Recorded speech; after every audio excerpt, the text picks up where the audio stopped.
হঠাৎ করে স্রোতের মধ্যে প্রেগনেন্সি সিমটমস দেখা মাত্রই এবার সকলে স্রোতকে প্রেগনেন্ট ভেবে ধেই করে নেচে উঠলো। হ্যাঁ বন্ধুরা, ভিডিওটা লাইক দিয়ে দেখতে থাকুন। যে মুহূর্তে কিনা কয়েকদিন যাবতীয় স্রোতের শরীরটা খারাপ করতে থাকে এবং তার পাশাপাশি স্রোতের ডেট মিস হয়ে যায় এবং সেটা নিয়ে স্রোত রীতিমতো চিন্তিত হয়ে স্রোত বলতে থাকে যে কী ব্যাপার, হঠাৎ করে আমার ডেটটা কেন স্কিপ হয়ে গেলো, কিছুই তো আমি বুঝতে পারছি না। যেখানে কিনা আমার এবং সার্থক আমাদের দুজনেরও এখন বিন্দুমাত্র কোনোরকম কোনো সন্তান প্ল্যান করার বিন্দুমাত্র কোনো ইচ্ছা নেই, তার শর্ত আমাদের সাবধানতার শর্ত এরকমটা কী করে হয়ে গেলো কিছুই তো বুঝতে পারছি না। অন্যদিকে এই কথা বলা মাত্রই যখন স্রোত বলতে থাকে যে গা গোলানো, বমি পাওয়া, মাথা যন্ত্রণা করা, কোনো কিছুই তো আমি থামাতে পারছি না, একবার কি প্রেগনেন্সি টেস্ট করবো। অন্যদিকে এই কথা বলা মাত্রই যখন সার্থকের পিসিমণি সেখানে চলে আসে এবং সার্থকের পিসিমণি বলতে থাকে যে তোর উপর এত বড় একটা ঝড়ঝাপটা বয়ে গেল, তুই বরঞ্চ এক কাজ কর, একটু বিশ্রাম নে এবং নিয়ে দুধটা খেয়ে নে, শরীরে একটু জোর পাবি। ঠিক সেই মুহূর্তে সেই দুধের স্মেল কোনো মতেই না সহ্য করতে পেরে স্রোত যখন বমি করা শুরু করে দেয় এবং ছুটতে ওয়াশরুমে চলে যায়, ঠিক সেই মুহূর্তে সার্থকের পিসিমণি স্রোতের এই সকল সিমটমস দেখেই স্রোতকে প্রেগনেন্ট বলে ভাবতে শুরু করে দেয় এবং বলতে থাকে স্রোতকে ওয়াশরুম থেকে বের করে এনে যে স্রোত, তোর মনে হয় যে কোনো রকম কোনো সুখবর আছে, তুই চাইলে আমাকে বলতে পারিস, আমার কাছ থেকে কিছু লুকোস না। ঠিক সেই মুহূর্তে স্রোত বলতে থাকে যে পিসিমণি তুমি ঠিক কী কোন দিকে ইঙ্গিত করছো বলো তো।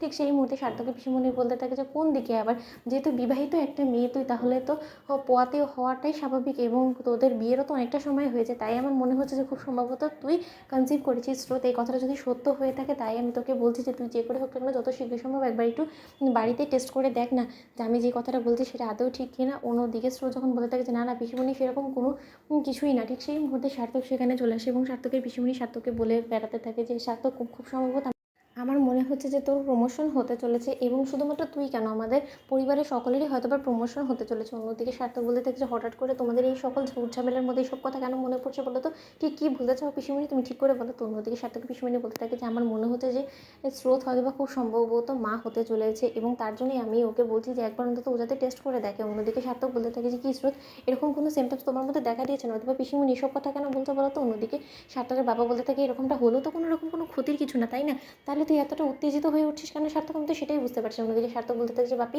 উত্তেজিত হওয়ার কোনো কিছু না, স্রোত যদি এই জিনিসটা জেনে থাকে তাহলে ওই জিনিসটা আমার কাছ থেকে আড়ালে বা কেন করো আমি সেটাই তো বুঝতে পারছি না।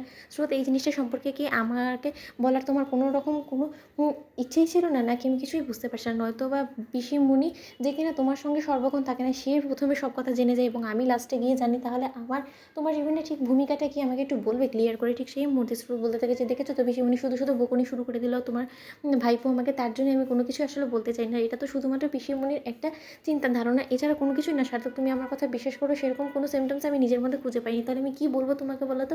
তার সত্ত্বেও পিসিমণি তোমার যখন এটা মনেই হচ্ছে, তাহলে তোমার সন্দেহ দূর করার জন্য আমি অবশ্যই তোমার মন শান্ত করার জন্য আমি টেস্টটা করবো, এই আমি তোমাদেরকে সকলকে কথা দিলাম। তো বন্ধুরা লাইক কমেন্ট শেয়ার করো, সাবস্ক্রাইব করতে ভুলো না।